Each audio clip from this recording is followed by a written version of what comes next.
Bonjour, dans cette vidéo, je vais vous montrer comment produire un formulaire pour faire un vote à distance. Premièrement, vous pouvez remplir votre formulaire de manière normale, mais une fois que vous avez terminé le formulaire, il faut faire attention pour changer les réglages. C'est dans les trois petits points ici que vous allez trouver les réglages pour faire un vote. On va aller dans les paramètres.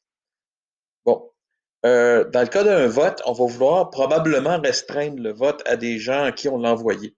Dans ce cas-ci, on va probablement choisir seuls les membres de mon organisation peuvent répondre.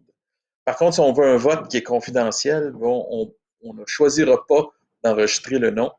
Par contre, on peut mettre une seule réponse par personne. On va mettre ça comme condition. Prenez note que Forms n'est pas un logiciel de votation électronique, fait qu'il n'est pas absolument conçu pour ça. On est en train un petit peu de le modifier pour le permettre de faire, mais il n'y a pas le niveau de sécurité qu'un système de vote électronique officiel aurait.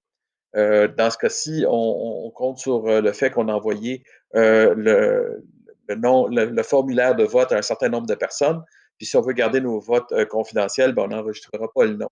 Si c'est un vote qui n'est pas confidentiel, on pourrait le faire. Okay. On peut accepter les réponses, mettre une date de début, une date de fin et une heure pour permettre le vote pendant une certaine période. On peut aussi envoyer, on peut recevoir la notification par courrier pour chacune des réponses que l'on reçoit. Okay? Et on peut aussi demander, si on choisit ici, par contre, on n'enregistre pas le nom. Si on enregistrait le nom, on pourrait envoyer des accusés de réception aux personnes interrogées. Mais si tout ça est anonyme, on ne peut pas le faire.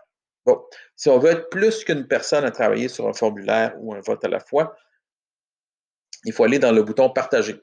Si vous cliquez sur Partager ici, euh, vous avez deux options. Partager sous forme de modèle, ben, ça ne vous permettra pas de travailler sur le même formulaire. Ça va tout simplement faire une copie de votre formulaire, l'envoyer à quelqu'un d'autre qui peut l'adapter.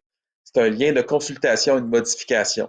Si vous ajoutez une personne de cette manière-là, en envoyant le lien, vous êtes capable d'envoyer le lien vers cette personne-là. Vous serez deux à pouvoir travailler et modifier le test ou le sondage, ou dans ce cas-ci, le vote. On peut aussi ajouter des personnes de l'organisation euh, par courriel de cette manière-là.